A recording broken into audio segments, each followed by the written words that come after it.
The murder of Don Aronow might not ring a bell in every household, but trust me, the man was a real-life James Bond when it came to pushing boundaries like no other on the open waterways.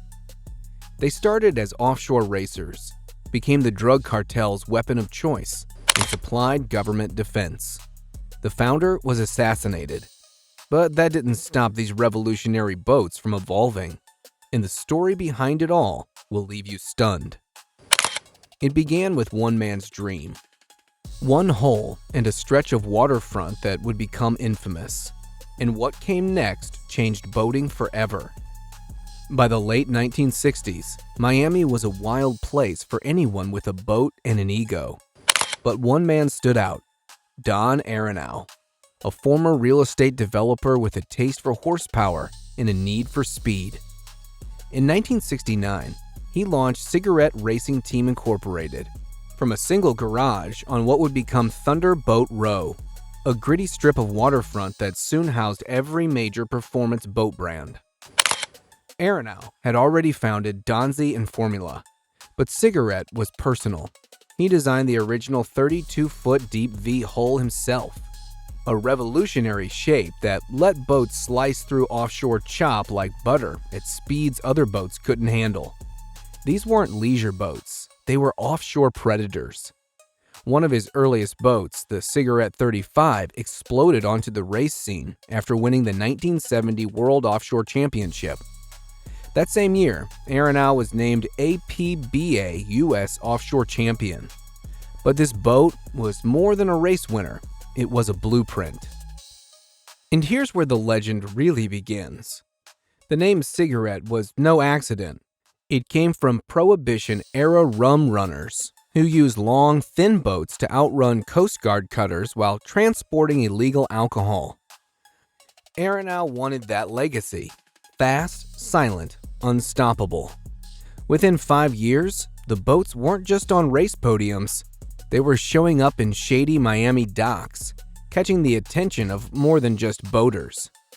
Still, early customers included race champions, oil executives, and Middle Eastern royalty. Cigarette's reputation for being the fastest and toughest deep V hull ever made drew in money fast. In fact, some of Aronow's earliest clients were military contractors and governments. They saw Cigarette boats as potential interceptors for coastal patrols. And as Thunder Boat Row grew, with Aronow at the center, Cigarette was already setting the stage for something bigger than sport.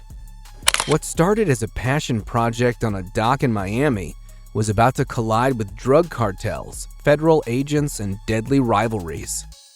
And what happened to Aronow just a few years later? That's where the story takes a dark, dangerous turn. And we'll uncover all of it in Chapter 2. They were built to win races. But by the late 70s, cigarette boats were being used to move something faster than trophies: millions in cocaine. By 1977, cigarette boats weren't just dominating offshore championships, they were dominating headlines. Colombian cartels had discovered them. These sleek, twin-engine monsters could outrun Coast Guard cutters, carry hundreds of kilos of cocaine, and vanish into Florida's mangrove maze before radar could blink. The DEA nicknamed them Coke boats, and while authorities scrambled to keep up, cigarette racing was selling more hulls than ever. Was Aronow involved?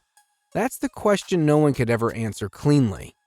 On paper, Don had already sold cigarette racing in 1982, but he didn't go far. He opened a new shop next door, launching Magnum, Donzi Marine, and eventually USA Racing Team. Here's the irony that makes this chapter almost surreal. Aronow built performance boats for drug smugglers and for U.S. Customs. The federal government awarded him a contract to build Blue Thunder interceptors. Cigarette-style boats meant to chase down the very smugglers who worshipped his earlier creations. And that duality? It caught up to him. On February 3, 1987, Aronow was shot and killed in broad daylight, just yards from his Thunder Boat Row office. 2 bullets, one hit his arm, the other hit his spine.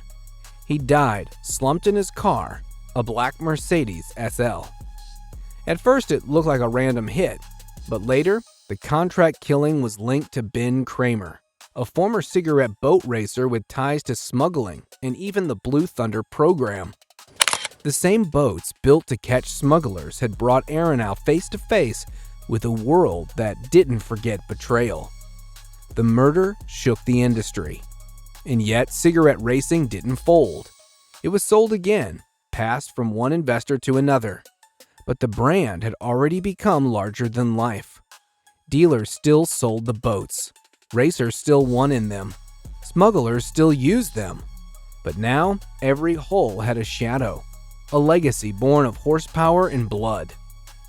And just when you think cigarette would fade into infamy, it did something nobody expected. It cleaned up. In the next chapter, we'll see how the company transformed from outlaw symbol to billionaire status toy. And the clients? You'll definitely recognize their names. After a murder, a smuggling legacy, and a brush with the feds, most brands would sink. Cigarette racing didn't just survive, it rebranded into a billionaire's toy. By the late 80s and into the 90s, the image of the drug-running speedboat was starting to fade. But cigarette? It was evolving. The new ownership, including businessman Skip Braver, had a bold vision. Ditch the outlaw stigma and lean fully into high-performance luxury. They started building smarter, cleaner, and surprisingly more comfortable machines. Models like the 38 Top Gun, 42 Tiger, and the Marauder began combining race-winning hulls with premium leather interiors, touchscreen navigation, and custom paint jobs. And the new clientele? Not drug lords, Hollywood actors, billionaires, and elite racers. Cigarette was no longer just the go-fast tool of choice. It became a status symbol, like owning a Ferrari, but for the water. George H.W. Bush owned a cigarette.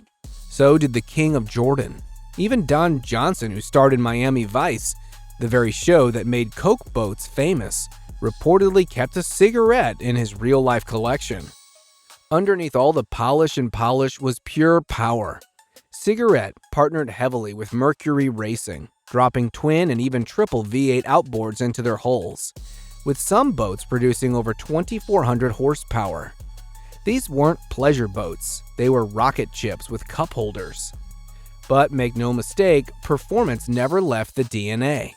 Cigarette boats continued to dominate offshore championships, winning multiple APBA and UIM titles, proving that luxury didn't mean weakness. Mechanically, the boats got smarter too. Advances in hydraulic trim tabs, composite construction, and fuel injection made the new fleet faster, more stable, and shockingly fuel-efficient for their class. The company expanded showrooms in Florida, Europe, and the Middle East, offering custom color-matched interiors, branded accessories, and concierge delivery. But while the yachts were getting fancier, the next pivot was about to blow the roof off the industry. Because in the next chapter, Cigarette teams with Mercedes-AMG, and the results look more like Formula One than offshore racing. The boats don't just go fast. They become smart, connected, and utterly extreme. Let's step into the era of superboats. You won't believe what they put under the hood next. By the mid-2000s, cigarette racing had conquered racing, cleaned up its image, and captured the wallets of billionaires. But what came next? They built boats that looked like they belonged in a Formula One garage. The transformation kicked off when cigarette racing partnered with Mercedes-AMG, the performance division of Mercedes-Benz. What started as a branding deal quickly evolved into some of the most extreme, futuristic power boats the marine world had ever seen. Their first major collaboration? The Cigarette 50 Marauder AMG. With a sleek silver paint job, twin 1,350 horsepower Mercury racing engines, and an interior stitched like a Maybach, it wasn't just fast, it was a statement. But they didn't stop there. In 2020, the partnership unleashed the Cigarette 59 Tirana AMG Edition, a 6-engine monster powered by 6 Mercury Racing 450Rs, pumping out a combined 2,700 horsepower. Top speed? Over 80 miles per hour. In a boat, almost 60 feet long. It had carbon fiber everything.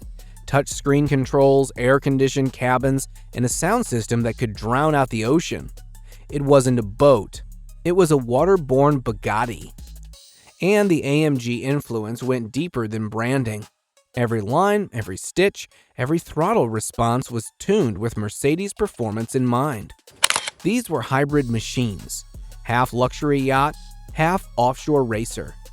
Buyers weren't just boaters, they were collectors. And the price tags? Think $1.5 to $3 million depending on the build. Only a few were made each year. And if you had to ask if you could afford one, you probably couldn't. Yet beneath all the polish, the cigarette hull stayed true to its roots. Deep V, wave slicing, throttle hungry.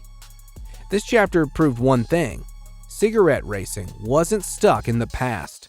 It was evolving, pushing marine design further than anyone else, and setting the standard for high-performance boating.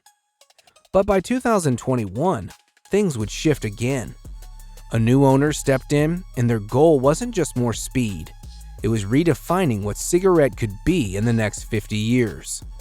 Electronic performance, intelligent systems, and the future of go-fast culture. Let's close it out with a chapter that proves this brand still isn't done rewriting the rules. You'd think a brand built on raw horsepower might struggle in the age of electric efficiency. But in 2021, cigarette racing reinvented itself once again. And it didn't lose an ounce of attitude. That year, the company was acquired by Lionheart Capital, a Miami-based private equity firm known for ultra-luxury investments. And their vision? Expand cigarettes' reach beyond racing and into lifestyle, sustainability, and global dominance. But don't get it twisted. They didn't slow down. They doubled down. Under Lionheart, Cigarette revealed a new generation of boats. Sleeker, smarter, and still terrifyingly fast. The 59 Tirana, already a monster, got refined interiors, carbon fiber accents, and next-gen digital controls. The 515 AMG Black Series? A tribute to Mercedes' supercar, with 3,100 horsepower under the deck. Yet the real pivot wasn't just in speed, it was in where boating was heading. Electric propulsion, hybrid integration, connected smart systems. Cigarette isn't ignoring the future, they're shaping it. Insiders report the company is exploring high-performance electric boats using battery platforms co-developed with automotive partners. With foiling systems, lighter hulls, and AI-assisted navigation, they're quietly designing the world's first true hyper-electric powerboat. And the clientele? Still elite, still global, but broader. Cigarette racing now attends more luxury expos than boat shows, rubbing shoulders with Rolex, Bugatti, and Gulfstream. They've become a status symbol not just on the water, but in luxury culture itself. Still, the racing roots remain. Their deep V hull, born in offshore grit, is still present in every new design.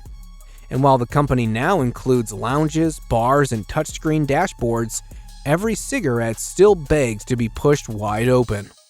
What started on a strip of sand in 1969 is now a global performance powerhouse. It's influenced everything from Coast Guard interceptors to luxury speed yachts and inspired dozens of rivals. Nortec, Fountain, Mystic, Outer Limits all owe part of their DNA to Don Aronow's creation. And somehow 56 years later, cigarette racing still feels dangerous. Still loud, still fast. Still the boat that can outrun anything on the water, even time. The boats are still fast, the brand is still alive, but Don Aronow's story? It never really left the water. In Miami, there's a stretch of waterfront called Thunderboat Row, what used to be home to Aronow's empire. Today, it's changed. Some buildings are gone, others are rebuilt. But among racers, locals, and boat builders, there's still a chill in the air when they pass that street. Because Don Arenal's legacy wasn't just boats, it was power, danger, paranoia, and ambition. He built for both sides of the law. He was friends with George Bush and chased by cartel-connected buyers. He was called the godfather of offshore racing, and when he was gunned down in 1987, it sent a ripple across the marine world that never fully settled. To this day, people ask, who really ordered the hit? What secrets died with him? And what was he building next?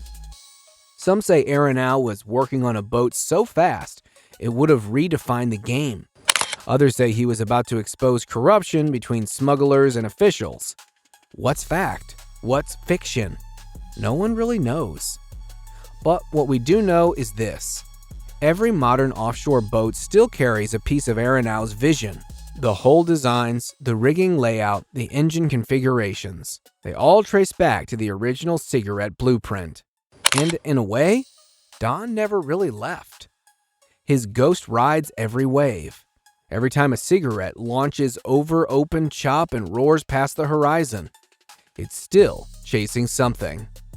If you love this ride through speed, power, and legacy, don't forget to subscribe and tell us your dream cigarette model in the comments below. It helps us bring you more videos like this. And trust me, the next headfirst dive into the revolution of engines and boating culture is heading straight for you.